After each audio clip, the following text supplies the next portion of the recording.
Bonjour à tous et bienvenue dans cette conférence virtuelle Euractiv. Cet événement est soutenu par le programme IMCAP de la DG Agri. Je m'appelle Alix Le Bourdon, je suis journaliste ici à Bruxelles et nous sommes ici en direct depuis le studio Euractiv en plein cœur des institutions européennes.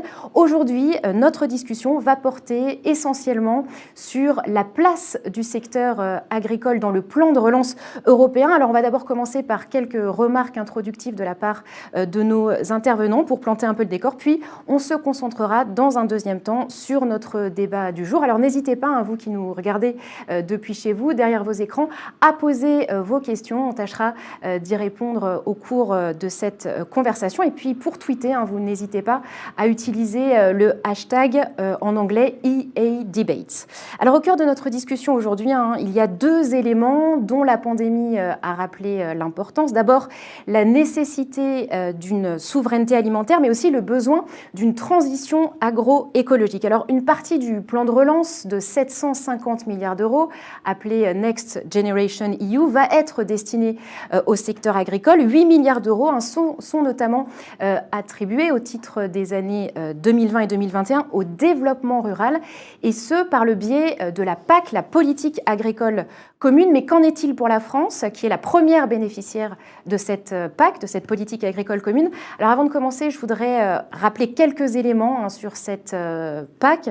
Vous le savez, elle repose sur deux grands piliers. Le premier, c'est le soutien au marché et aux revenus agricoles, avec les fameuses aides directes qui représentent environ 70% du budget de la PAC. Et puis le deuxième pilier, c'est justement l'aide au développement rural. Alors on le sait, la PAC va être réformée à partir de 2023. Le texte a fait l'objet de très longues négociations. D'ailleurs, on en discutera avec certains de nos intervenants qui ont suivi ces négociations et ces longues discussions.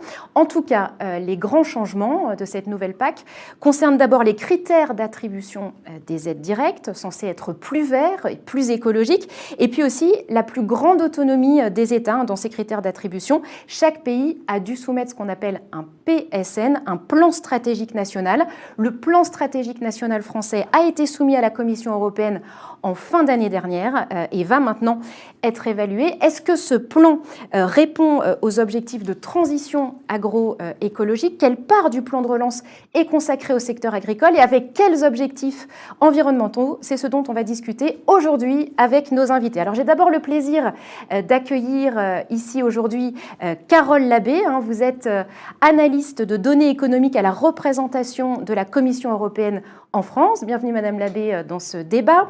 Également avec nous aujourd'hui Benoît Biteau, eurodéputé, membre de la Commission de l'agriculture et du développement rural, également rapporteur fictif du texte politique agricole commune 2021-2027. Bienvenue à vous Monsieur Biteau.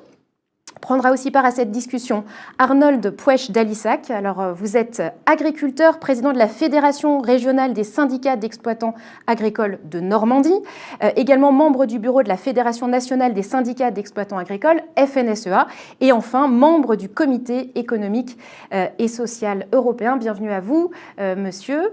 Et enfin, bienvenue à Mathieu Courgeot dans ce débat, également agriculteur et président de la plateforme pour une autre PAC. Alors vous nous expliquerez exactement l'objectif et la composition de votre plateforme lors de votre propos introductif dans un petit instant, mais je vais d'abord donner la parole à Carole Labbé, qui n'est pas spécialiste des questions agricoles, mais qui va en revanche nous expliquer comment se structure le plan de relance français selon les secteurs.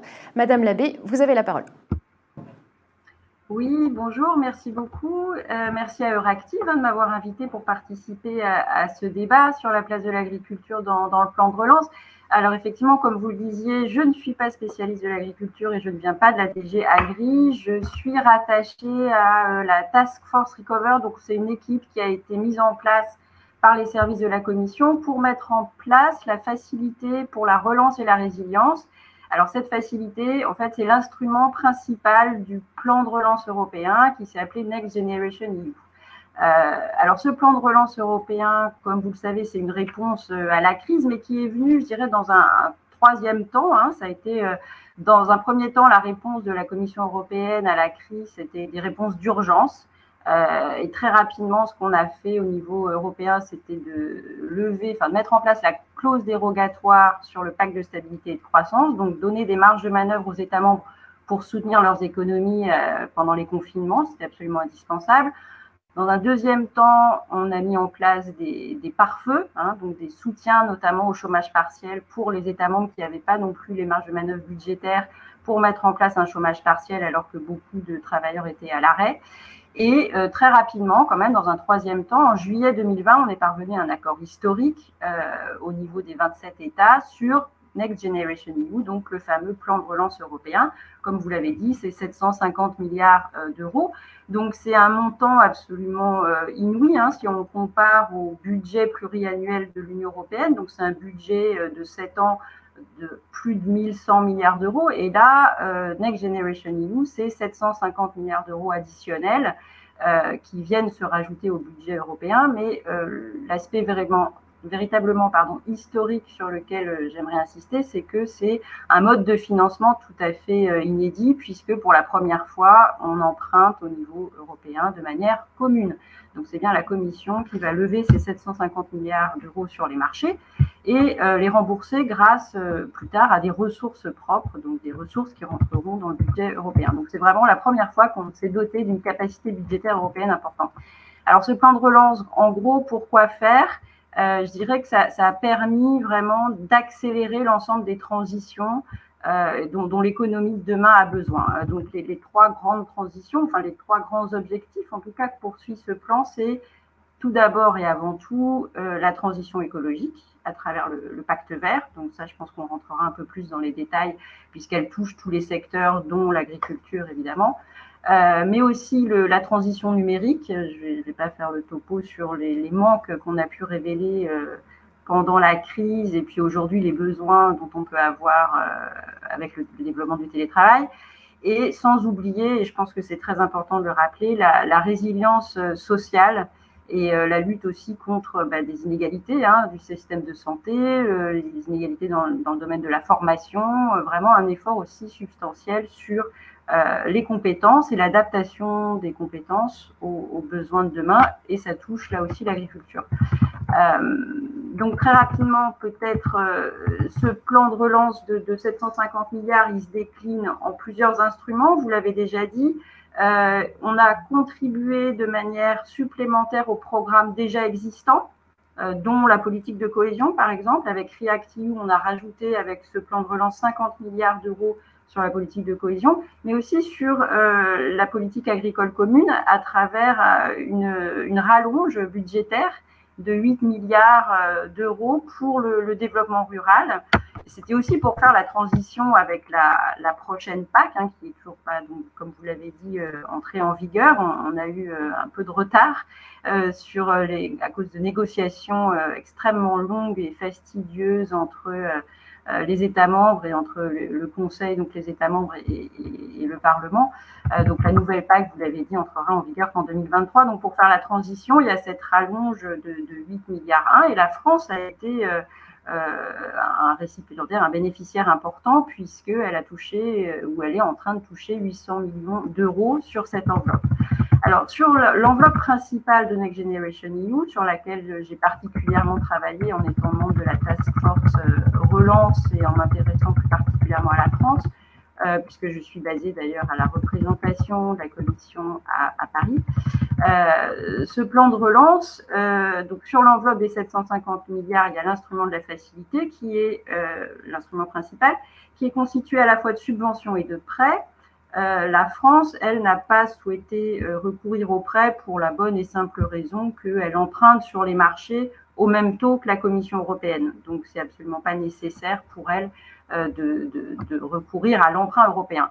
Mais sur l'enveloppe subvention, la France va toucher, ou a déjà touché une partie des 40 milliards d'euros, ce qui, en fait, soutient le plan que vous connaissez tous certainement, le plan national qui a été lancé par la France très peu de temps, très rapidement après le début de la crise sanitaire du Covid-19, en septembre 2020, qui s'est appelé France Relance et donc qui est doté de 100 milliards d'euros. Donc, je ne sais pas si j'ai encore un peu de temps, j'ai l'impression de parler peut-être trop longtemps pour cette introduction, n'hésitez pas à m'interrompre. On reviendra aussi en détail sur le plan de relance et sur les différents secteurs. Donc vous pouvez terminer votre introduction et on reviendra de toute façon en détail par la suite. D'accord. Donc, l'accent très fort qui a été mis, c'est vraiment sur le pacte vert. Donc, comment ça s'est concrétisé dans le cadre de ces plans de relance soutenus par l'Union européenne à travers 2 critères principaux, je dirais. Il faut que chaque plan national soumis par un État membre pour bénéficier du soutien européen concentre un minimum de fonds sur la transition verte. Donc, c'est 37% des investissements de chaque plan qui doivent répondre à des objectifs liés au pacte vert. La France, dans son plan de 40 milliards qu'elle a soumis à la Commission et qui a été approuvé par l'Union européenne, donc la Commission puis le Conseil en juillet dernier, a dédié 46% de ces fonds. Donc elle va au-delà des critères minimums imposés par l'Union européenne. Et le deuxième critère important à retenir, c'est que si on consacre 37% des investissements aux investissements verts, qu'on pourra un peu détailler, l'ensemble et le reste du plan, ça ne veut pas dire que les 63 autres pourcents peuvent nuire à l'environnement. Donc on a introduit un critère qui fait aussi partie de la taxonomie, dont vous avez sûrement entendu parler, qui est celui de ne pas nuire de manière substantielle à l'environnement, le Do No Significant Harm Principle. Donc ça veut dire que pour tous les autres investissements, la Commission, pour valider un plan de relance national, s'est attachée à l'analyse de 6 critères spécifiques. Pour chaque mesure, on a été vérifié qu'elle a un impact positif ou neutre, mais pas négatif, sur le changement climatique, l'adaptation au changement climatique, les ressources en eau, la qualité des ressources et aussi la quantité de ressources, les déchets, la pollution et la biodiversité. Donc toutes les mesures ont été scrutées à l'aune de ce principe et on a rejeté toutes les mesures qui ne respectaient pas les critères du Do No Significant Harm. Donc ça nous a pris un peu de temps. Merci beaucoup Carole Labbé. On reviendra sur ces objectifs verts en effet dans le détail dans cette discussion. Je me tourne maintenant vers Benoît Biteau pour aussi quelques propos introductifs sur notre sujet du jour, la place du secteur agricole dans le plan de relance européen. Vous avez la parole, Monsieur Biteau. D'abord, merci de votre invitation. C'est toujours agréable de pouvoir évoquer ces éléments-là, surtout que là, maintenant, les arbitrages sont posés et qu'on a une petite idée des projections qui vont pouvoir se mettre en place, notamment via la PAC à partir de 2023. Merci également à Carole Labbé, d'avoir effectivement posé un certain nombre de chiffres et de volontés sur ce thème-là. Se satisfaire, comme elle l'a fait d'ailleurs, de ce mode de financement collectif, solidaire, qui est parfaitement inédit. Et c'est effectivement quelque chose qui est à noter parce que c'est la première fois que l'Union européenne se comporte de cette manière-là face à une crise. Se satisfaire des 750 milliards d'euros, c'est pas mince, même si d'autres acteurs auraient préféré que cette enveloppe soit plus conséquente.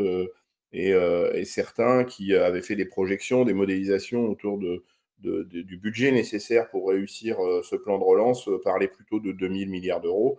Donc voilà, mais satisfaisons-nous de ça, c'est déjà pas si mal. Replacer les choses dans le contexte, c'est-à-dire que ce plan de relance intervient bien sûr suite à la crise du Covid, mais en pleine discussion du plan pluriannuel de financement de l'Union européenne, qui est un plan qui prévoit les financements pour cette année et la négociation de la politique agricole commune, qui est forcément, il y a un parallélisme des formes, qui est forcément directement influencé par la négociation de ce budget pluriannuel de l'Union européenne, se négocie en même temps. Et alors, c'est toujours difficile de dire ça, mais sans ce plan de relance, la politique agricole commune aurait vu des arbitrages qui auraient fait baisser l'enveloppe de la PAC. Donc, c'est ce plan de relance qui permet de stabiliser l'enveloppe dédiée à la politique agricole commune, et notamment l'enveloppe du second pilier. C'est-à-dire que ça a été dit, mais la PAC se distribue en gros 75-25, 75% d'aides directes et 25% sur le second pilier. Et ce second pilier a la vocation de soutenir plutôt les transitions écologiques, environnementales, climatiques. Et c'est ce second pilier qui aurait été impacté si ce plan de relance n'avait pas été acté. Et donc, globalement, ce plan de relance a permis de stabiliser le second pilier et globalement de stabiliser la PAC, ce qui est plutôt une bonne nouvelle. La question qui se pose maintenant, c'est est-ce qu'on relance ou est-ce qu'on transforme? Est-ce qu'on tire enseignement de ce que nous envoient les scientifiques sur le climat? Est-ce qu'on tire enseignement de ce que nous envoient les scientifiques sur la biodiversité? Est-ce qu'on tire enseignement des différents rapports de la Cour des comptes européenne qui nous expliquent que la PAC, telle qu'elle est en place aujourd'hui depuis 1992 maintenant, ne répond pas aux enjeux d'urgence, aux enjeux d'actualité auxquels l'agriculture doit aussi se coller. Et donc, c'est ça la question centrale, à mon avis, autour du plan de relance et de la PAC plus globalement. C'est est-ce qu'on relance ou est-ce qu'on transforme? Et transformer uniquement avec les aides du second pilier, on n'y arrivera pas. Je l'ai dit, c'est 25% des aides et ce ne sera pas suffisant. Et donc, ça, c'est la première question. La deuxième question, elle est plus pratico-pratique. Le second pilier, il faut se rappeler comment ça fonctionne. Ça n'est pas des fonds européens à 100%. C'est des cofinancements. Ça nécessite donc des financements locaux venant de l'État, venant des régions, soient engagés pour que des fonds européens puissent venir les compléter. Et donc, toute cette procédure de relance et de transformation, excepté du budget dédié, passe par ce second pilier. Et donc, ça convoque la capacité de financement des États membres. Et donc, forcément, avec ces logiques de fonctionnement, on va avoir des disparités importantes entre les États membres, ceux qui sont riches et qui vont pouvoir mettre le cofinancement, et ceux qui le seront moins et qui ne pourront pas mettre le cofinancement. Et donc ça pose un vrai problème dans le mode de fonctionnement de ce plan de relance qui s'adosse majoritairement à ce second pilier qui nécessite donc des cofinancements locaux. Voilà. Et puis après, se poser, Carole Labbé évoquait les notions de verdissement et l'obligation d'avancer sur du verdissement. Effectivement, c'est dans les textes. Après, le diable est dans les détails. C'est-à-dire que est-ce que les conditions de verdissement que présentent certains États membres sont vraiment des situations de verdissement? Et c'est tout l'enjeu autour de la discussion des plans stratégiques nationaux, et en particulier celui de la France, où par exemple, on utilise la labellisation haute valeur environnementale pour se satisfaire d'un verdissement, alors que le ministre de l'Agriculture lui-même, Julien Denormandie, se veut très rassurant à l'endroit des agriculteurs et leur dit « Ne vous inquiétez pas, sans changer vos pratiques, 70 à 80% d'entre vous, vous allez réussir à aller chercher cette enveloppe de verdissement. » Donc on voit bien que le diable est dans les détails et qu'il faudra être extrêmement vigilant sur ce qu'on considère verdissement, qui n'en est pas vraiment. Ça s'appelle du greenwashing dans un anglicisme bien connu maintenant. Merci beaucoup, Monsieur Biteau, pour cette introduction. Alors, je vais me tourner maintenant vers Monsieur Arnold Puech d'Alissac. Monsieur Biteau posait cette question, est-ce qu'on relance ou est-ce qu'on transforme? En disant que c'était la question centrale. Qu'est-ce que vous en pensez? À vous la parole. Merci beaucoup, merci à Euractiv de son invitation, merci aux propos introductifs de Madame Labbé, que je partage totalement, et une bonne partie des propos de Benoît Biteau, notamment la première partie sur le plan de relance. Concernant la PAC et concernant ces remarques-là, je suis pas d'accord, je suis désolé de le dire. Il faut inclure les agriculteurs dans le changement, il faut les faire évoluer. Et je pense que le choix français fait par l'éco-régime va déjà exclure, dans un premier temps, au moins un quart des agriculteurs. Donc c'est un message difficile, c'est un message dur pour ces agriculteurs-là, qui ne pourront pas avoir toutes les aides de la PAC comme ils les avaient antérieurement. Donc c'est bien la preuve qu'on évolue et que ces agriculteurs-là peuvent demain rejoindre le reste des agriculteurs en allongeant leur rotation, en ayant plus de mesures agroécologiques sur l'exploitation, en essayant de voir si l'agriculture biologique ou la haute valeur environnementale sont des solutions chez eux. Et donc, c'est une PAC qui fait évoluer, voilà, et qui n'est pas une révolution, parce qu'il vaut mieux l'évolution que la révolution. Voilà, pour être très rapide.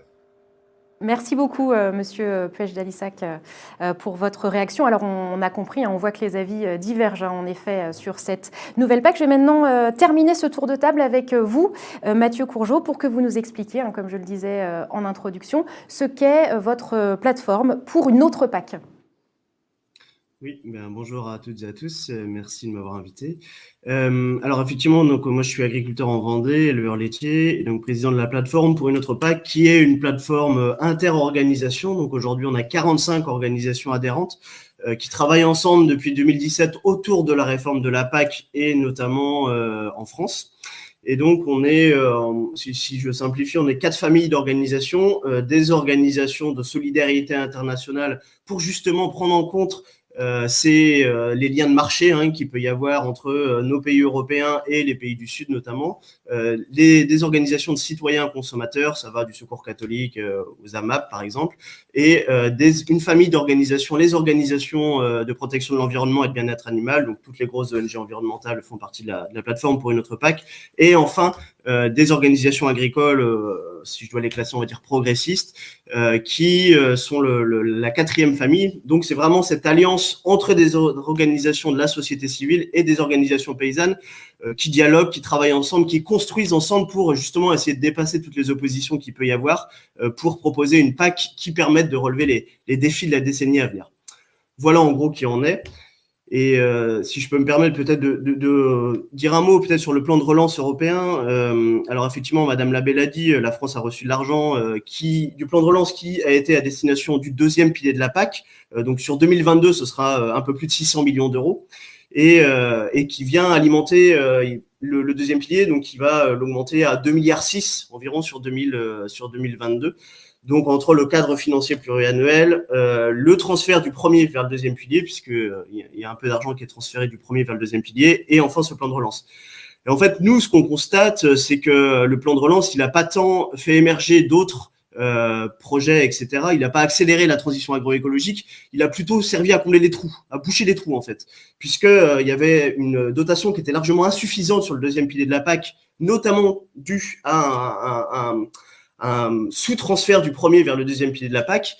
Et donc, le plan de relance, il a bouché ces trous-là. Et donc, voilà, nous, on regrette, on a un côté satisfaisant parce qu'effectivement, on est très attaché au 2e pilier de la PAC puisqu'il permet effectivement aux agriculteurs d'être accompagnés sur la transition agroécologique. Mais on aurait pu espérer que ce plan de relance permette d'aller plus loin et beaucoup plus loin. Et je crois que voilà, les défis de la décennie à venir, effectivement, ils sont aussi là. Et donc, ça aurait dû permettre ça. Donc voilà, un regret que ça n'a pas servi à faire de nouvelles choses, notamment dans la PAC. Merci beaucoup, Monsieur Courgeot, pour votre intervention. Je rappelle à ceux qui nous regardent depuis chez eux, derrière leurs écrans, qu'ils peuvent nous poser leurs questions en direct et on essaiera d'y répondre dans le cours de la discussion. Alors, on va poursuivre sur ce thème et je voudrais revenir en détail, comme je vous l'avais promis, Madame Labbé, sur le plan de relance et notamment précisément sur les projets agricoles qui sont financés par ce plan de relance. Oui, alors j'ai l'impression qu'il y a un peu une confusion sur les aspects du plan de relance dont on parle, parce qu'effectivement il y a 2 volets, je le disais en introduction, donc il y a ce soutien supplémentaire grâce au plan de relance de 8 milliards au global et de 800 millions d'euros pour la France sur le pilier 2 de la PAC, donc qui fait le relais effectivement aussi, comme voilà vous disiez, sur les mesures du pilier 2 entre l'ancienne PAC 2014-2020, la nouvelle PAC qui va commencer en 2023. Ce que je voulais dire par rapport à l'intervention de M. Courgeot, c'est qu'il y a quand même, au niveau agro-environnemental, il me semble, sans être spécialiste encore une fois de l'agriculture, de la politique agricole, mais qu'il y a aussi une clause de non-régression dans les engagements et les paiements aux mesures agro-environnementales dans le cadre du pilier 2. Moi, ce dont je vais vous parler aussi, c'est plus particulièrement, donc c'est de cette facilité pour la reprise et la résilience qui intervient en complément ou en cofinancement en soutien de France Relance, parce qu'au sein de ce plan, donc la France a décidé, et ça c'est vraiment à la discrétion de chaque État membre, de consacrer une enveloppe relativement faible de son PNRR, donc le plan national de relance et de résilience, qui est financé par cette fameuse facilité, l'instrument financier principal de Next Generation EU. À mon avis, et c'est une évidence, mais c'est parce que la France est aussi le premier bénéficiaire de la PAC, donc dans son plan de relance qui a été soumis en septembre et pas cofinancées, il y a peu de mesures agricoles en fait. Le plan France Relance de 100 milliards d'euros, il est composé à un tiers de mesures pour la transition, pour la compétitivité et pour la cohésion économique et sociale. Et dans le plan financé par l'Union européenne, les mesures qui s'adressent véritablement au secteur agricole, moi j'en pointe quelques-unes, mais c'est vraiment pas énorme. Il y a un soutien à la stratégie nationale sur les cultures de protéagineux. Donc là, on est vraiment, à mon sens, dans l'objectif du pacte vert, avec une volonté de réduire la dépendance aux importations de protéines végétales, je pense au soja, une volonté de rééquilibrer le cycle de l'azote. Donc c'est des cultures qui ont moins d'azote, moins de nitrates et qui limitent notre dépendance vis-à-vis de l'extérieur et qui normalement permettent de contribuer à la réduction des émissions liées à la déforestation importée. Donc ça, c'est une des mesures qui fait partie du plan national de relance et de résilience qui est financé par Next Generation EU en France. On a aussi une mesure forestière qui est importante, la stratégie forêt. Donc c'est un soutien à la filière forêt-bois pour adapter les forêts aux enjeux du réchauffement climatique et renforcer aussi leur résilience, puisqu'elles jouent un rôle important dans l'absorption du carbone. Donc là aussi, sur cette mesure, comme j'évoquais tout à l'heure, on regarde son objectif principal, mais on a aussi été chercher si elle contribue de manière positive au Do No Significant Harm Principle. Donc, on a vérifié notamment que sur le critère 6, c'est de la biodiversité, il y a bien des engagements de la part de la France pour que cette mesure contribue à l'amélioration de la biodiversité, parce qu'on parle beaucoup du climat, mais bon, la biodiversité, c'est éminemment important et c'est un enjeu éminemment important pour le développement de l'agriculture. Après, il y a d'autres volets du plan de relance qui soutiennent l'agriculture, et notamment, je pense au volet recherche. En France, il y a un programme qui s'appelle le 4e programme d'investissement d'avenir, et là, il y a un volet agricole aussi important qui est soutenu par l'Union européenne, et puis toute une batterie de mesures que je ne vais peut-être pas détailler qui soutiennent au-delà du secteur productif et de l'agriculture directement, tout ce qui est développement rural. Donc, par exemple, ça peut être la couverture des territoires ruraux en très haut débit, ça peut être aussi une aide à l'électrification rurale, au renforcement des réseaux électriques en zone rurale, parce que quand on pense au déploiement des énergies renouvelables en France, il y a aussi un effort à faire sur les réseaux dans les territoires ruraux. Voilà, donc all in all, sur le plan des 40 milliards, en termes de montant, effectivement, c'est relativement peu. Ce qu'on finance pour l'agriculture, c'est à peu près 1% du plan. Avec le développement rural, si on inclut, ça fait plutôt 5-6% du plan français. Mais pour d'autres États membres, et je pense notamment à l'Italie ou la Roumanie, les montants dédiés au secteur agricole sont plus importants, aussi parce que notamment pour l'Italie, elle a été tellement affectée par la crise que l'effort de solidarité vis-à-vis de l'Italie est plus important que pour la France. Elle ne va pas recevoir que 40 milliards d'euros, mais plutôt 190 entre les prêts et les subventions. Et c'est aussi valable pour la Roumanie, où là, on trouve des mesures, notamment dans le bio ou dans l'accompagnement de la transformation des filières ou de la logistique pour réduire les émissions aussi de gaz à effet de serre dans la logistique liée à l'agriculture. Voilà, je m'arrête là pour le moment.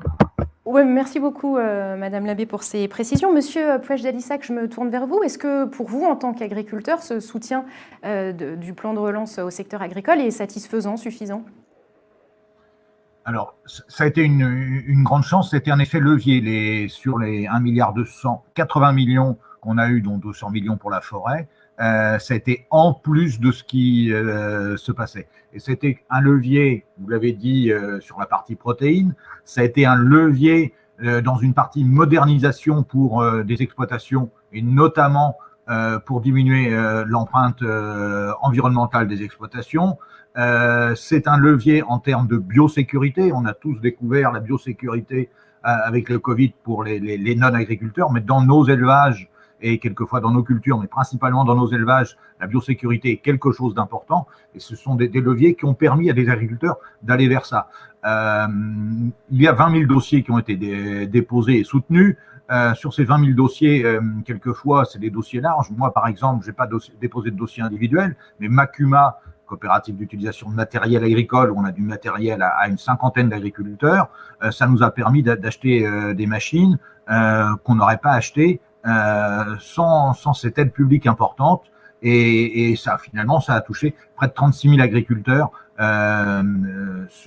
cette politique d'investissement. Donc, 5% grossièrement des agriculteurs ont déposé des dossiers, mais finalement, près de 10% vont bénéficier de ça. Donc, on va dans la bonne direction. Alors, il y en a pour lequel il faut toujours aller plus vite, mais il faut essayer d'emmener le maximum de gens. Et c'est la différence que je pourrais avoir avec tel ou tel sur le plateau, c'est que moi, j'ai vraiment la volonté de ne pas exclure, d'inclure les gens, d'accompagner, de faire en sorte que tout le monde se trouve emballé par ce qui se passe et se dise « j'ai ma place là-dedans ». Je vais faire des intercultures, je vais planter des haies, je vais allonger mes rotations, je vais travailler différemment, je vais utiliser des outils d'aide à la décision pour apporter l'engrais au bon moment, pour arroser, irriguer au bon moment, pour semer et planter et traiter mes cultures, protéger mes cultures au bon moment, que je sois en agriculture conventionnelle ou en agriculture biologique. Benoît Biteau, vous avez quelque chose à ajouter ? Oui, je peux réagir à ça. Alors, ça n'a pas été dit, mais je suis aussi paysan depuis plus de 15 ans maintenant. Donc, je connais aussi tous les enjeux qu'il y a autour de la PAC et tout l'intérêt qu'il y a à essayer d'avancer sur la transition, la transformation de l'agriculture plutôt que la relance. Et c'est ça, je pense. Et je pense qu'on est d'accord avec M. Pouech-Delissac, c'est que effectivement, il faut embarquer tout le monde. Mais le constat, il est, et moi je m'appuie aussi, je suis pas que paysan, je suis aussi élu, et donc quand on est élu, on doit être les garants de la bonne gestion de l'enveloppe publique. Et moi, je ne peux pas m'empêcher de regarder ce que nous disent les différents rapports de la Cour des comptes. Et les différents rapports de la Cour des comptes sont plutôt accablants sur la façon dont on utilise la PAC. Donc j'entends qu'il faut emmener tout le monde, j'entends qu'il faut que tout le monde se sente concerné, et vous avez parfaitement raison. Et mon propos n'est pas du tout dans ce sens-là. Le sujet, c'est qu'aujourd'hui, on mobilise une grosse enveloppe d'argent public pour continuer de perfuser une agriculture dont tout le monde voit aujourd'hui qu'elle avance vers des impasses. Il y a beaucoup d'agriculteurs qui n'arrivent pas à dégager un revenu décent et digne de leur activité et qui sont encore là parce que il y a cette perfusion d'argent public. Donc, est-ce que la transformation qu'on appelle de nos voeux nécessite pas de redéployer les politiques publiques de manière à cesser de perfuser des pratiques agricoles qui malheureusement conduisent les agriculteurs parfois dans la difficulté, enfin, ou en tout cas les maintiennent dans la difficulté, et utiliser une enveloppe qui deviendra forcément plus importante vers justement la transformation où tout le monde y trouvera sa place et où, parce que vous disiez qu'on doit négocier ça avec les agriculteurs et le monde agricole, et ça, c'est pas contestable, mais se rappeler qu'on gère de l'argent public et qu'il est nécessaire de replacer cette problématique agricole au cœur d'un véritable débat de société, parce que cette activité est soutenue avec de l'argent public qui sert à accompagner une activité qui, certes, a vocation de produire notre alimentation, mais être aussi au cœur du débat en ce qui concerne le climat, en ce qui concerne la biodiversité, et ça a été rappelé juste avant. Et donc, on doit essayer de faire converger ces différents enjeux. Et il faut cesser d'opposer ces logiques où, d'un côté, on pense que l'économie ne peut pas embrasser des enjeux d'écologie, et de l'autre, penser que l'écologie va télescoper l'économie. Aujourd'hui, et les centres de gestion agricole nous font la démonstration, ceux qui s'en sortent le mieux, c'est ceux qui aujourd'hui avancent sur l'agroécologie. Donc, il faut avoir un peu d'audace, un peu de courage politique, entendre les attentes sociétales, entendre les attentes des contribuables qui alimentent l'enveloppe publique et faire de ce sujet agricole, bien sûr, un sujet débattu avec les agriculteurs, mais replacé dans un débat de société de manière à ce que les orientations prises par l'agriculture satisfassent à la fois les grands enjeux contemporains autour du climat, de la biodiversité, de la santé, c'est très important, mais aussi du renouvellement des générations des agriculteurs et d'un revenu digne pour les agriculteurs. Et c'est ça l'approche globale que nous proposons, ceux qui réclament d'autres orientations de la PAC et surtout le changement du cœur du réacteur de la PAC. Et c'est ça qui manque dans cette réforme, c'est ça qui manque dans ce plan de relance, c'est qu'on ne change pas le cœur du réacteur et que les mêmes causes vont produire les mêmes conséquences.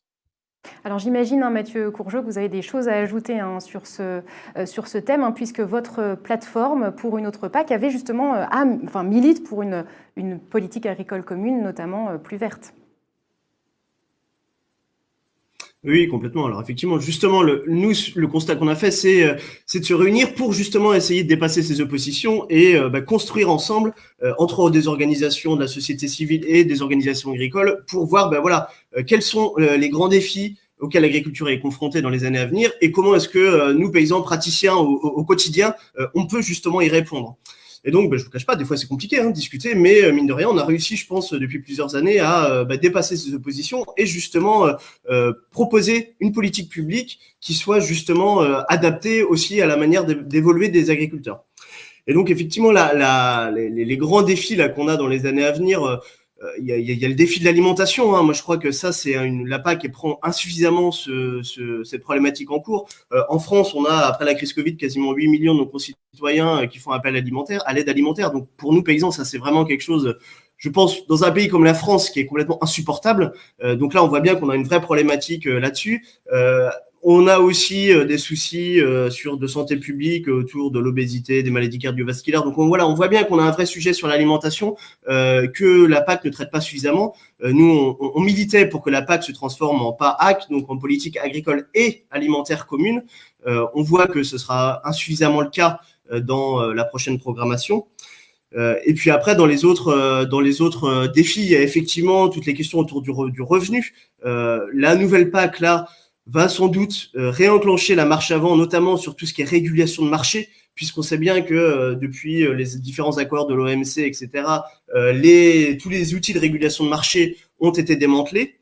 Et donc là, on remet la marche avant, mais à notre sens, c'est pas suffisamment pour vraiment protéger les agriculteurs et redonner du revenu. Le troisième vraiment défi, c'est le défi de l'emploi. C'est clair que en France, on a encore perdu 100 000 agriculteurs sur la dernière décennie. Et nous, on fait vraiment ce lien-là entre transition agroécologique et dynamique d'emploi dans les territoires. On sait bien que ça sera compliqué d'amener les agriculteurs, de les encourager sur des transitions agroécologiques s'il n'y a pas de perspective de reprise des fermes. Il y a quand même une partie importante des agriculteurs aujourd'hui qui a plus de 50 ans, pas loin de 60 ans, et qui va partir à la retraite. Là, on estime à peu près la moitié des agriculteurs français qui vont partir à la retraite dans les 10 ans à venir. C'est un défi, mais plus que gigantesque. Et donc, il faut relier ces défis-là alimentaires, revenus, emploi, pour justement essayer de réinventer une PAC qui permette de relever tous ces défis-là à la fois. Et ce qui est clair, le constat qu'on fait, c'est que là, les précédentes PAC, notamment la PAC 2014-2020, on voit bien, n'a pas réussi à relever tous ces défis-là. Et la prochaine, qui est plutôt une forme de continuité, nous on a plutôt dit du statu quo, on voit pas comment est-ce qu'elle pourrait relever ces défis-là. Donc une vraie inquiétude de notre côté. Merci beaucoup Mathieu Courgeot. Je voudrais qu'on revienne avec Carole Labbé sur les objectifs verts du plan de relance. Vous avez dit que 37% des investissements doivent être dédiés à des objectifs verts. Qu'en est-il précisément pour la France ? Oui, alors pour la France, donc comme je le disais, sur ces 37% qui est le critère de base imposé à l'ensemble des plans nationaux de relance et de résilience, la France a dépassé cet objectif. Mais là, on parle plus d'agriculture, c'est-à-dire que sur l'objectif des 37%, ce qui a contribué vraiment au verdissement, à l'aspect vraiment green du plan national de relance et de résilience qui est financé par l'Union européenne, c'est un effort assez substantiel sur la rénovation énergétique des bâtiments. Et là, pour rejoindre les propos de M. Biteau, on n'est pas juste dans la relance, mais vraiment dans la transformation, puisqu'il y a un effort de 6 milliards d'euros qui est destiné à tout type de bâtiments en France, que ce soit les logements privés, les bâtiments publics ou les logements sociaux, et qui va avoir un effet de rentraînement et vraiment de transformation du secteur de la rénovation et de la construction en France, avec, on l'espère, c'est l'objectif aussi de renforcer les compétences, parce qu'à chaque fois qu'on parle de transition écologique, le manque, ce qu'on peut identifier comme frein et comme obstacle, c'est souvent en face, on n'a pas les compétences nécessaires pour mener à bien cette transition écologique. Et notamment dans la construction, c'est pas si simple de faire une rénovation globale d'un logement. Et on n'a pas forcément les compétences derrière. Donc voilà, il y a un effort donc massif sur cet aspect de rénovation énergétique des bâtiments, qui est aussi un objectif majeur de l'Union européenne dans le cadre du Pacte vert. Il n'y a pas par contre de projets liés au secteur des énergies renouvelables, alors que beaucoup d'États membres l'ont fait. Mais là, encore une fois, c'était au choix de l'État membre. Sur les autres mesures qu'on peut trouver dans ce plan de relance, donc il y a aussi beaucoup d'argent qui est mis sur les mobilités, et notamment sur le rail, et puis sur la décarbonisation de l'industrie, puisque c'est aussi un secteur extrêmement polluant en France. Je crois que c'est à peu près 20% des émissions de gaz à effet de serre. Donc il y a eu pas mal d'appels à projets qui ont déjà abouti et qui sont financés par le plan de relance européen. Mais c'est vrai que sur le secteur agricole, comme je le disais tout à l'heure, les mesures sont relativement minimes, enfin réduites, et que voilà, il faut attendre la nouvelle PAC pour voir une évolution tout de même entre la PAC ancienne génération et la PAC nouvelle génération. Comme vous le savez, donc les collègues de la DG Agri sont en train d'analyser le PSN, donc le plan stratégique national de la France. Je pense qu'une première lettre pourra être envoyée aux autorités françaises d'ici quelques semaines. Je crois que les collègues ont lancé ou s'apprête à lancer la consultation interservice. Les débats qu'on voit à cette occasion là aujourd'hui entre les différents acteurs, c'est aussi des débats qu'on a en interne à la commission. Donc voilà, comme le disait aussi Benoît Biteau, le diable est dans les détails, c'est assez complexe, mais il y a pas mal de critères aussi à cocher pour que ce plan soit validé, et notamment les objectifs qui sont développés dans le cadre du Pacte vert, avec la stratégie sur la biodiversité ou la stratégie Farm to Fork. Donc il y a quand même quelques critères qui encadrent l'analyse que fera la commission de ce plan stratégique. Et il y a beaucoup d'éléments à considérer pour donner un avis sur ce plan, mais c'est complexe. Alors justement, l'un de nos auditeurs, Claude Bluman, voudrait qu'on évoque ces plans stratégiques nationaux et leur retard. Quels sont finalement les principaux critères d'évaluation de ces plans stratégiques nationaux, Benoît Biteau? C'est une très bonne question. Et ça m'amène à apporter les éclairages que je peux vous donner suite à trois échanges d'ailleurs avec le commissaire, 2 rencontres en vis-à-vis et un courrier entre ces 2 rencontres. Et effectivement, Carole Labbé a raison de parler de la façon dont on va évaluer ces PSN et de parler par exemple de la stratégie de la ferme à la table ou de la stratégie pour la biodiversité. Sauf que la réponse que me fait le commissaire, c'est que ces stratégies, qui sont des rapports d'initiative, n'ont aucune validité juridique aujourd'hui, et que même s'ils vont tenter de regarder si les plans stratégiques nationaux s'inscrivent dans la dynamique qu'on souhaite, vous imaginez les éléments de langage et les éléments oratoires qu'on peut mettre devant, mais on va essayer donc de vérifier que la dynamique enclenchée par les PSN vont dans le sens de ces stratégies-là, mais elles n'ont aujourd'hui aucune portée réglementaire. Et donc, en vérité, l'évaluation de ces plans stratégiques nationaux ne se feront que sur les textes qui ont déjà une portée réglementaire, et au premier rang desquels les directives cadres européennes qui peuvent impacter, ou que l'agriculture peut impacter. C'est plutôt dans ce sens-là qu'il faut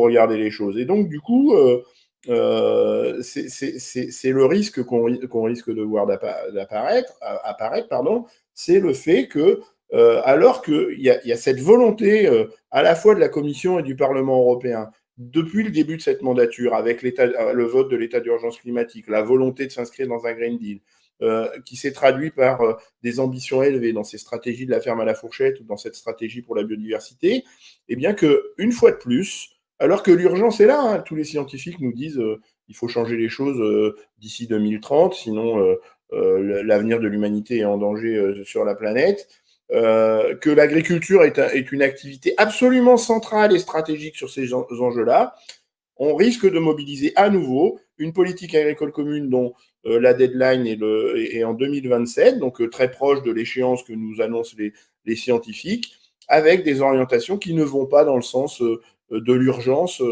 de l'urgence que je viens d'évoquer. Donc, on risque de manquer ce rendez-vous avec l'histoire, avec une enveloppe qui, je le rappelle, parce que ça n'a pas été dit pour le moment, représente plus du tiers du budget total de l'Union européenne. On parle de plus du tiers du budget total de l'Union européenne. Et l'agriculture serait à côté de ces grands enjeux. Je pourrais dire plein d'autres choses, mais une autre thématique. Allez, je la fais très brève. Sur les protéines. Tout le monde nous parle des protéines. Il faut absolument qu'on avance sur la production de protéines parce qu'on importe trop massivement de protéines qui d'ailleurs viennent de l'autre côté de l'Atlantique et participent à la déforestation. Et le sujet de la déforestation est un sujet extrêmement important. Mais commençons par le début. On a un accord qui s'appelle l'accord de Blair House, qui a été passé en 92 et qui impose à l'Union européenne de limiter ses surfaces en protéines à 5,2 millions d'hectares. On sait que l'autonomie protéinique de l'Union européenne passe par l'emblavement de 15 à 18 millions d'hectares en protéines. Donc faisons le travail dès le début et relançons des discussions multilatérales au sein de l'Organisation mondiale du commerce pour faire sauter cet accord de Blair House et nous permettre d'avancer sur cette autonomie protéinique.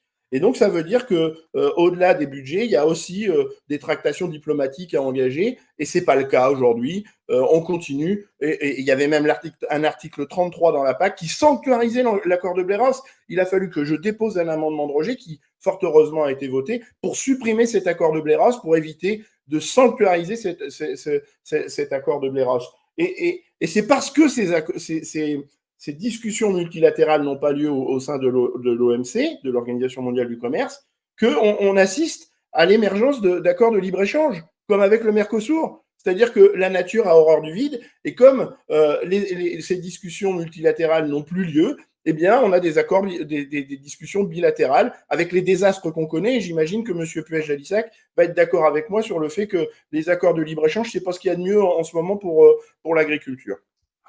Merci beaucoup Benoît Biteau. On a une question de l'un de nos auditeurs ou l'une de nos auditrices, monsieur ou madame Jeannot, qui estime finalement que tous les intervenants sont d'accord pour dire qu'il faut changer de modèle agricole et alimentaire, mais selon cet auditeur ou cette auditrice, c'est encore raté pour la nouvelle réforme qui ne va que poursuivre la politique agricole commune comme politique sociale visant tout d'abord à soutenir le revenu des agriculteurs.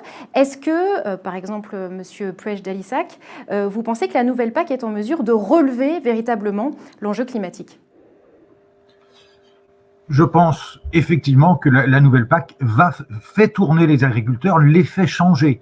Quand pour toucher donc 25% des aides du premier pilier, il faut vraiment faire un virage sur son exploitation, avoir des rotations longues, ou bien avoir des pratiques agroécologiques, ou bien être en agriculture biologique ou à haute valeur environnementale. Voilà, ou en voie de certification environnementale au moins de niveau 2. Donc, on fait changer les choses, ça tourne. En même temps, je suis obligé de revenir sur quelques petites choses qui ont été dites avant. Système alimentaire le plus durable au monde, plusieurs fois certifié, notamment 3 ans de suite par The Economist, la France.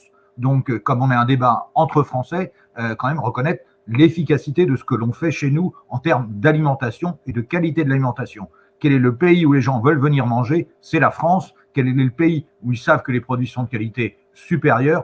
C'est la France. Donc, il faut quand même ne pas oublier ça et ne pas cracher dans la soupe tout le temps. Et on continue d'améliorer ça, on continue d'augmenter notre excellence sans forcément répondre à l'envie, aux moyens et aux besoins des consommateurs français. On voit quand même quelques marchés en produits de haute qualité qui ont moins de débouchés en ce moment. Deuxièmement, sur le renouvellement des générations, la PAC met 50% de budget en plus par rapport antérieurement. Vraiment, les jeunes qui veulent s'installer avec un projet, alors il faut du courage, il faut de la volonté, il faut un projet qui tienne la route économiquement, il y a les moyens de les soutenir. Mais on a quand même quelques secteurs qui sont en grande crise. Secteur des fruits et légumes, la baisse de la production en France, concurrencée par les Belges, par les Allemands, par les Polonais, par les Espagnols, alors qu'on est dans une Europe où on a le même soutien public, montre quand même toutes les faiblesses de l'économie française et qu'on n'a pas su mettre les moyens qu'il fallait pour soutenir ces secteurs-là. Voilà. Concernant Blair House, bien sûr, il faut remettre ça en cause, mais pour développer avec uniquement la partie financière, il faut des moyens en plus, et il y a aussi des moyens de technique et de variété. Et c'est là où on a des différences. Pour avoir le poids efficace demain, le poids protéagineux, la protéine européenne, avec de bons rendements, il faut de nouvelles techniques de sélection végétale. On est obligé d'avancer, on ne peut pas rester avec les rendements qu'on faisait hier, on ne peut pas lutter contre les ravageurs insectes ou champignons qui viennent détruire nos cultures sans avoir des variétés plus résistantes. Moi, je veux bien utiliser moins de produits phytosanitaires, moins de produits de protection des plantes, mais il faut qu'on ait une génétique adaptée pour ça. Et ça, ce sont des programmes longs. Il faut que nous, éleveurs, et on est tous les trois éleveurs autour de la table, on implante plus de trèfles dans nos prairies pour développer. Et rien que ça, c'est difficile à faire. C'est parce qu'on peut le semer. Après, c'est le récolter, le faire brouter au bon moment ou le donner l'hiver au bon moment. Et ça demande des moyens, des techniques qui sont plus compliqués et plus chers que d'importer, entre guillemets, du soja des Amériques. Et je finirai avec ce mot quand même qui est un lieu commun mais qu'il faut répéter. On a tous peur de la fin du monde, mais on est tous à gérer la fin du mois. Merci beaucoup, Monsieur Puech-Dalissac. Mathieu Courgeot, pour répondre à la fois à Monsieur Puech-Dalissac et à notre auditeur, est-ce que vous pensez que la nouvelle PAC est en mesure de relever véritablement l'enjeu climatique ? Alors, sur l'enjeu climatique et globalement sur les enjeux environnementaux, qui, je redis, sont très liés aussi aux enjeux de renouvellement des générations, clairement non. Nous, ce qu'on proposait, c'était un dispositif un peu à 3 étages, donc avec une conditionnalité renforcée. Donc là, c'est la ligne de base. Donc ça, on voit qu'elle va l'être un petit peu. On proposait un deuxième étage qui est vraiment des mesures d'accompagnement des agriculteurs à la transition, donc qui sont sous le vocable un peu barbare MAEC, donc des mesures agro-environnementales et climatiques, qui sont un engagement de 5 ans pour un agriculteur qui souhaite s'engager, donc c'est volontaire, et avec des dispositifs progressifs. Donc voilà, s'il réduit de temps ses pesticides, s'il augmente de temps ses trèfles dans ses prairies, par exemple, eh ben, il touchera tant. Et donc nous, c'est vraiment un système qui nous semblait très très intéressant, puisque ça engage l'ensemble de la ferme, que c'est volontaire, que ça met vraiment une dynamique, que ça met vraiment les agriculteurs en dynamique. Et ce qu'on constatait sous l'ancienne PAC, c'est que en fait, ces MAEC, puisqu'elles n'étaient pas suffisamment dotées en budget, elles n'étaient pas ouvertes sur l'ensemble du territoire national. Alors que c'est vraiment des mesures qui sont vraiment très intéressantes d'un point de vue transition agroécologique. Et par exemple, moi, sur mon territoire, je suis pas dans un territoire qui est considéré comme prioritaire. Et vu qu'il n'y a pas assez de budget, si moi, mes voisins agriculteurs, on veut s'engager dans ces mesures-là, et ben en fait, c'est pas possible. C'est pas possible. C'est juste pas possible parce qu'il n'y a pas suffisamment de budget. Donc nous, on avait vraiment des attentes extrêmement fortes sur l'augmentation de budget sur ces MAEC, ces mesures agro-environnementales et climatiques, pour que chaque agriculteur, où qu'il soit sur le territoire national, puisse pouvoir s'engager et être soutenu par les politiques publiques, par la PAC, dans ces mesures agro-environnementales et climatiques. On n'a pas été entendu, le budget est stable, voire un peu à la baisse, même les ambitions dans le cahier des charges des MSC sont plutôt à la baisse, et donc là c'est vraiment un regret qu'on a nous dans cette prochaine PAC. Voilà, donc ça c'est sur ce dispositif-là. Après, ce dont on a beaucoup parlé, c'est aussi l'éco-régime, donc qui est la nouveauté de la prochaine PAC. Alors, nous, notre analyse, c'est de dire, bon, d'une, il aura fallu un budget plus important. Hein, la ligne de base, l'accord européen minimum, c'est à 25% du budget du premier pilier. Donc la France va s'y conformer.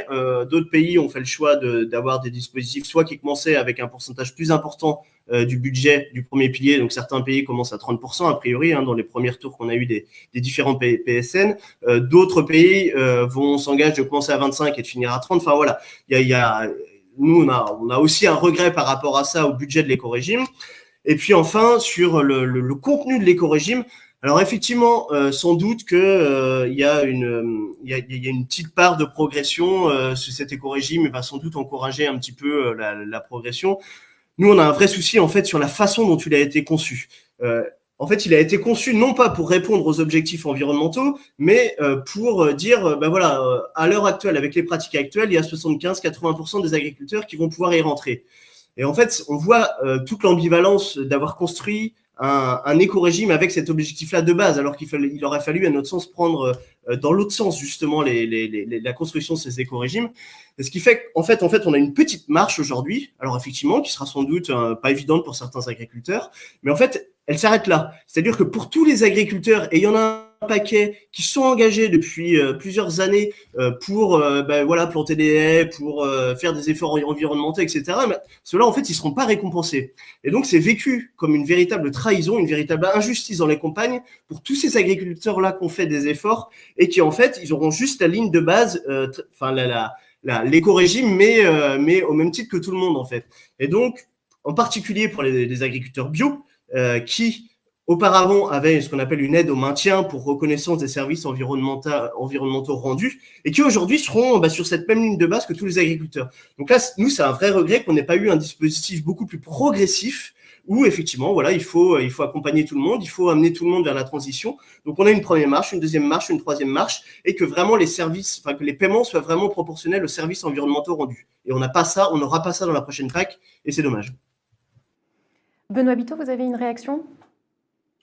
Ah ouais, je valide complètement ce que vient de dire Mathieu, mais ça ne le surprendra pas. On a beaucoup travaillé ensemble pendant la discussion de cette PAC et les éclairages que pouvait apporter, les contributions que pouvait apporter pour une autre PAC, la plateforme pour une autre PAC était toujours extrêmement enrichissant. Donc, j'en profite pour les remercier de leur travail collectif qui a particulièrement nourri le débat de la PAC. Et donc, je suis complètement d'accord. Et puisqu'on parle de politique publique et qu'on focalise notre attention sur la problématique française, il faut sortir de cet écueil qui pense que ou qui nous confinerait dans l'idée que la PAC, à elle toute seule, va régler tous les problèmes. Et on a des politiques publiques nationales qui peuvent être adossées à la PAC, qui peuvent compléter la PAC et qui peuvent nous aider à participer à cette transformation que j'appelais tout à l'heure de mes voeux, plutôt que de simplement relancer. Et là, je veux parler, par exemple, des politiques publiques curatives qui sont mis en place autour des sujets de l'agriculture. C'est-à-dire qu'on le voit sur un certain nombre d'enjeux, comme l'eau, par exemple, c'est un très bon exemple. On a l'obligation de mobiliser beaucoup d'argent public pour réparer les dégâts de cette agriculture qui utilise massivement des nitrates, et on a l'exemple des algues vertes en Bretagne, mais il y en a aussi chez nous, au large de l'île de Ré ou de l'île d'Oléron. On voit la difficulté qu'ont les producteurs d'eau potable ou les distributeurs d'eau potable, plutôt, parce qu'on ne produit pas d'eau, on la distribue avec ces pollutions d'origine agricole. Et ces volumes d'argent public sont absolument pharaoniques. Et donc, si demain, on avait une vraie volonté d'accompagner la transition, la transformation de cette agriculture, on doit avoir l'audace et le courage de rattraper ces enveloppes qui sont aujourd'hui constituées sans mobiliser un centime de fiscalité supplémentaire, mais de les redéployer sur des logiques d'anticipation, sur des logiques de prévention qui ferait que ces enveloppes qui sont aujourd'hui utilisées dans des situations curatives, qu'il faudra toujours porter si on ne change rien par ailleurs, et donc qui fait qu'on engloutit beaucoup d'argent public dans un puits sans fond, eh bien, on redéploie ces enveloppes publiques pour accompagner des agriculteurs qui prennent soin de l'intérêt commun, donc du climat, de la biodiversité, des ressources vitales comme l'air, comme l'eau, de notre santé. Et c'est ce qu'on appelle les PSE dans notre jargon, les paiements pour services écosystémiques. Et donc là, on a un véritable levier économique qui permettrait d'accélérer de façon incroyable la transition des agriculteurs, parce qu'on aurait un levier économique absolument considérable, nettement supérieur à celui de la PAC, pour accompagner ces transitions de l'agriculture. Et donc, il faut avoir un peu d'audace, et certains l'ont fait. Je prends l'exemple de la ville de Munich. Eh bien, ils ont préféré accompagner une agriculture qui préserve le point de captage de la ville de Munich plutôt que de continuer d'investir dans une unité de potabilisation. Et tout le monde, c'est gagnant-gagnant, tout le monde s'y retrouve, les contribuables, la ville de Munich et les agriculteurs. Et donc, c'est ça l'enjeu, c'est de sortir d'approches un peu cloisonnées, de penser que la PAC est la seule politique qui peut accompagner l'agriculture, et dans une approche globale, mobiliser sur la base d'un constat, et c'est pour ça que je parlais de la Cour des comptes européenne tout à l'heure, parce que la Cour des comptes européenne nous propose des évaluations absolument intéressantes sur ces sujets-là, et nous a fait une présentation de l'évaluation de la directive cadre européenne sur l'eau en décembre 2020, à l'occasion des 20 ans de la directive cadre européenne sur l'eau. C'est juste un désastre. 20 ans après, mais il y a des pistes, et notamment ces pistes de mobiliser l'argent public pour faire autre chose que du curatif et accompagner les acteurs qui peuvent, en amont, s'attaquer à la cause, en vérité, et faire en sorte que, d'une part, on préserve les ressources vitales, mais qu'on accompagne le revenu des agriculteurs. Et donc, c'est vraiment du gagnant-gagnant, même gagnant 3 fois. Merci beaucoup, Benoît Biteau. Je vous relais une réflexion, une question d'un de nos auditeurs. On peut produire vertueusement du lait, mais si c'est pour écrémer ce lait et lui incorporer de l'huile de palme avant de transformer ce lait en poudre pour l'exporter, comment la politique agricole commune peut lutter contre ces pratiques non durables, Arnold Puech-Dalissac? Alors, je connais pas cette pratique qui consiste à rajouter de l'huile de palme à du lait. Peut-être qu'on a besoin de ça chez Ferrero, dans l'usine à côté de chez moi, à Villers-Récal. Mais je sais simplement que le secteur laitier français, c'est 3 milliards d'excédents. 3 milliards d'excédents de la balance agroalimentaire française, que 40% du lait produit en France, c'est un lait qui est exporté et qu'on est plutôt très bon dans ce domaine-là, qu'on sait donner de la valeur. Alors on n'est pas par rapport à la poudre de lait, en ce moment c'est le produit qu'il faut plutôt faire parce que c'est le produit qui est demandé dans le monde. À d'autres moments c'est pas ça. Donc on est sur des virages longs et des entreprises qui font autre chose que de la poudre de lait, c'est-à-dire plutôt des fromages, des yaourts, des produits de marque et à haute valeur.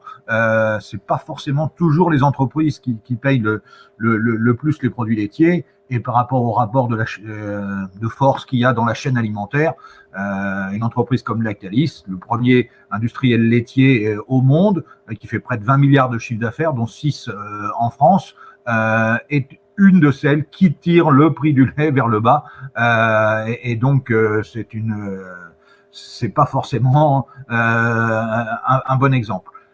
Concernant la production laitière, et la production laitière a fait des efforts fantastiques en termes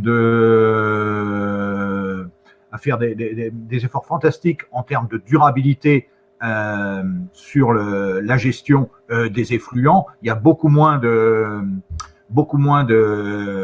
nitrates et de fuites de nitrates dans ces élevages, avec tout ce qui a été fait en termes de modernisation des élevages, et on est tout à fait dans la bonne voie.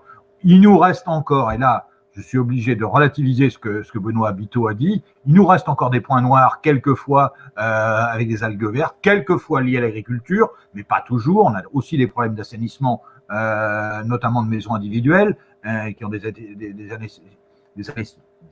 systèmes d'assainissement individuels qui ne sont pas aux normes. Voilà. Tous les problèmes quand on parle de l'île de Ré et d'Oléron, c'est pas l'agriculture de l'île de Ré et d'Oléron qui nous développe ça. Dans d'autres coins, effectivement. Et chez moi, je vais parler de ce que je connais de mieux sur la gestion de l'eau en Normandie, notamment le pays de Caux. On a un plateau crayeux avec une nappe qui est assez loin. On est en train de gérer tous ces points noirs, la protection de toutes les baitoirs, de tous les points d'infiltration rapide où n'importe quel polluant en rentre, et il n'y a pas que les polluants d'origine agricole qui rentrent en cas de forte pluie, sont en train d'être gérés. Enfin, il y a quand même un travail fantastique qui est fait. Et en Bretagne, où on a plutôt des eaux superficielles, on a sur ces captages en eau superficielle une amélioration de la qualité de l'eau. Dernier petit mot, j'ai oublié de dire. Tous les contrats qu'on nous propose type MAEC, ce qui effraie les agriculteurs, c'est le système de contrôle et la mise en œuvre. Quelquefois, les gens voient l'intérêt de la mesure, l'intérêt financier de la mesure, et puis avec le temps, ils oublient de remplir un petit peu tous les engagements qu'ils ont pris, et on a un taux de recouvrement mauvais et des programmes qui sont dénoncés avant la fin, et notamment en cas de contrôle, parce que les agriculteurs ont du mal à respecter. Donc ne prenons pas des standards impossible et essayons même d'avoir une meilleure rémunération. Et là-dessus, on pourrait se retrouver parce que sur les MAEC, trop souvent, on va indemniser la perte. On ne va pas vous donner de l'argent en plus alors que votre procédure est plus durable. Merci beaucoup. Je pense que Mathieu Courgeot va vouloir réagir sur ce thème, mais je vais vous demander d'être assez synthétique pour qu'on ait le temps après pour quelques remarques finales. Oui, non, mais je vais juste réagir à la remarque sur les exportations de poudre de lait. Alors effectivement, c'est un vrai phénomène qui existe d'exportation de poudre de lait européenne et notamment en Afrique de l'Ouest et qui réenrichit à l'huile de palme qui vient notamment d'Indonésie. Et donc là, typiquement, on a l'exemple et qui arrive, pardon de le dire, et qui arrive aussi à 30% moins cher sur les marchés en Afrique de l'Ouest. Et qui, pour le coup, tue toutes les filières locales des producteurs laitiers d'Afrique de l'Ouest. Donc là, voilà, on a vraiment un phénomène qui existe, qu'il faut reconnaître et qui est clairement délétère. Donc on a des exportations de poudre de lait européenne, on a de l'importation, enfin des exportations d'huile de palme indonésienne qui aussi provoquent de la déforestation pour tuer les producteurs locaux en Afrique de l'Ouest. Donc là, on est vraiment face à une problématique commerciale d'échanges commerciaux qui est fondamentale. Il y a eu une campagne qui s'appelle N'exportons pas nos problèmes qui a été menée par un certain nombre d'ONG et de solidarité internationale qui sont membres de la plateforme pour une autre PAC pour mettre en lumière ce phénomène-là. Et là, on peut faire le lien notamment avec la PAC.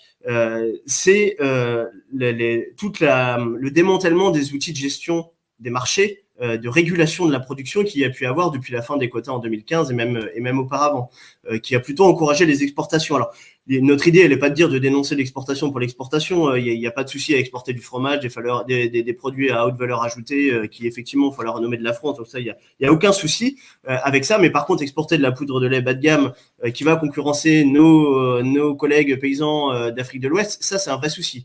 Et donc, la question derrière ça, c'est comment est-ce qu'on remet des outils de régulation de marché à la fois au niveau européen, ou qu'on autorise aussi les pays, notamment en Afrique de l'Ouest, à se protéger des exportations abusives. Donc là, on voit bien qu'on a une vraie, ce qu'a dit Benoît Biteau tout à l'heure, mais on a une vraie question sur les échanges commerciaux au niveau international et comment est-ce qu'on remet l'Organisation mondiale du commerce sur les rails pour réguler tous ces échanges-là.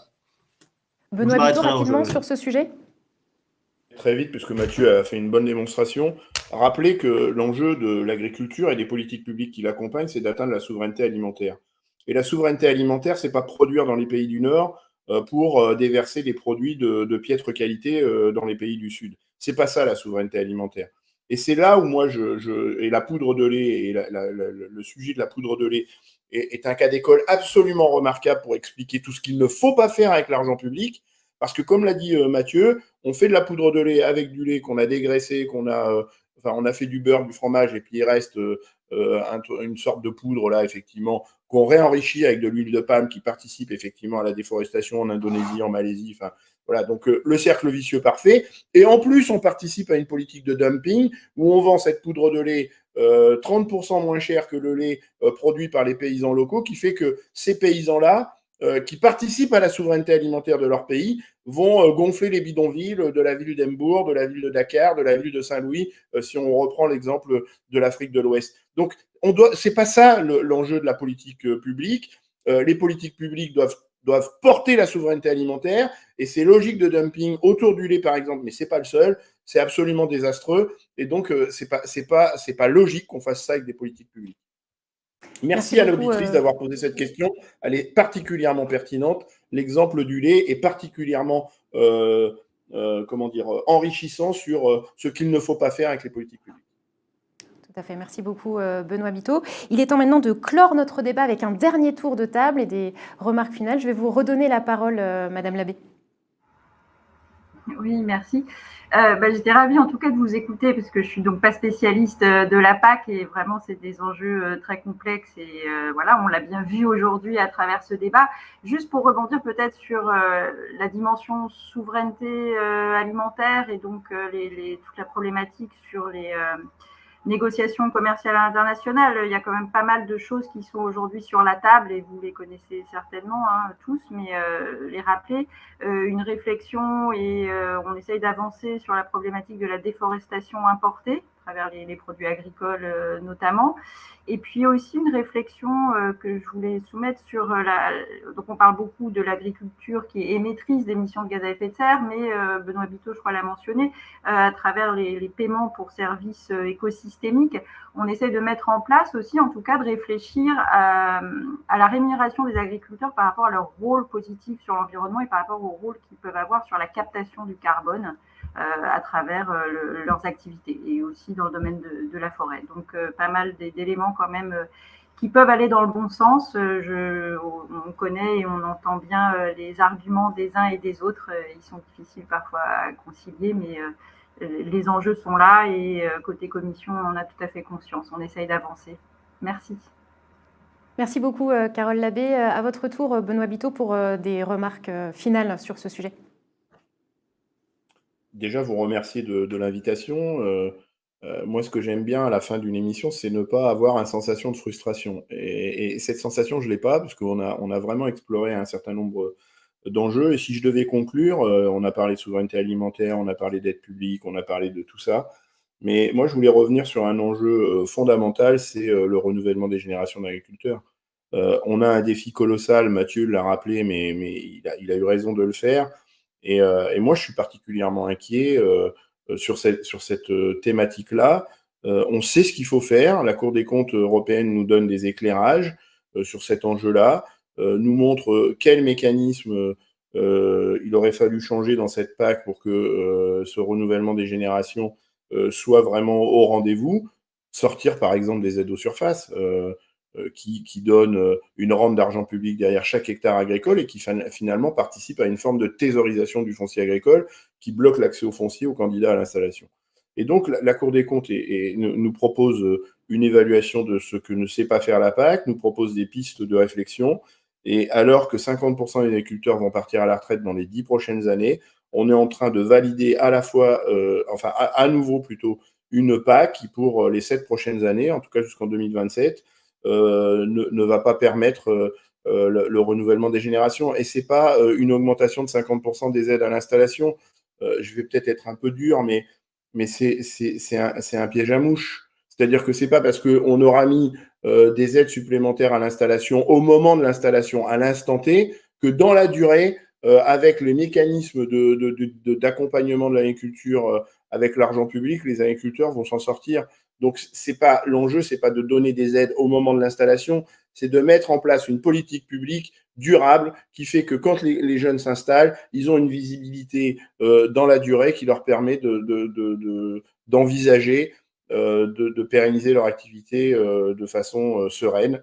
Et malheureusement, cette PAC-là ne le permettra pas. Et ça m'inquiète vraiment. Et donc, je voulais peut-être faire le focus sur cet enjeu-là qui est vraiment pas bien porté par cette politique agricole commune et par le plan de relance, parce qu'un plan de relance après le Covid, où des gens, on a amplifié la difficulté d'accès à l'emploi et donc qui nécessite une vraie politique de l'emploi, eh bien, on peut développer des politiques de l'emploi autour de l'agriculture.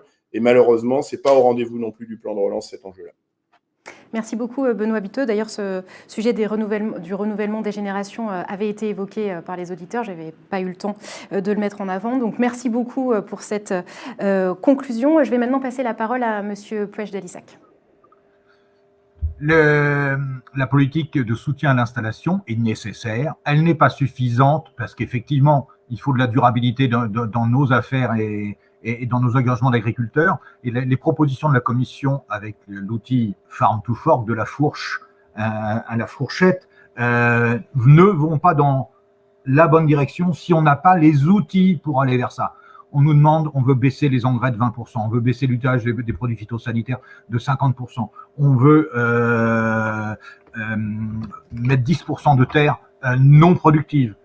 Moi, quand agriculteur, c'est sans solution si on n'a pas des progrès en termes de recherche, en termes de bâtiments pour nos animaux, en termes de politique d'investissement, on ne pourra pas atteindre ces objectifs et garder la souveraineté alimentaire de l'Union européenne.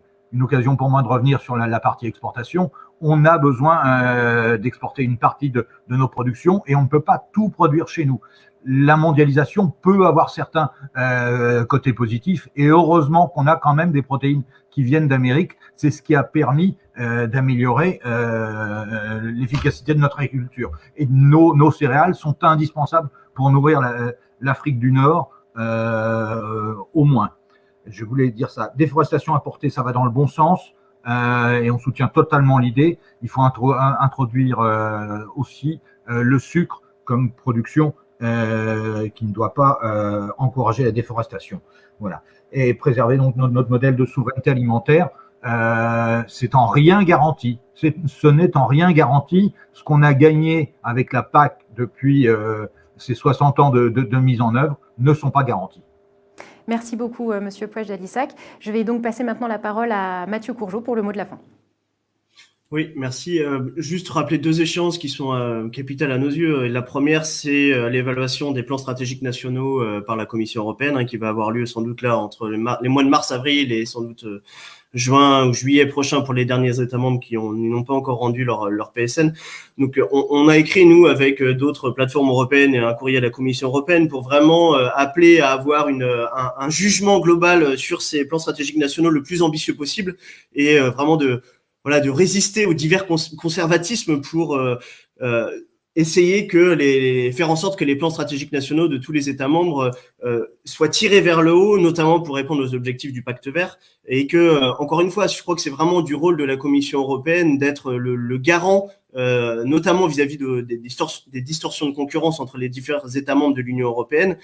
Donc vraiment un appel fort à la Commission européenne pour vraiment tirer tout le monde vers le haut. Je crois que le monde agricole a besoin aussi de cette direction claire, de cette direction cohérente.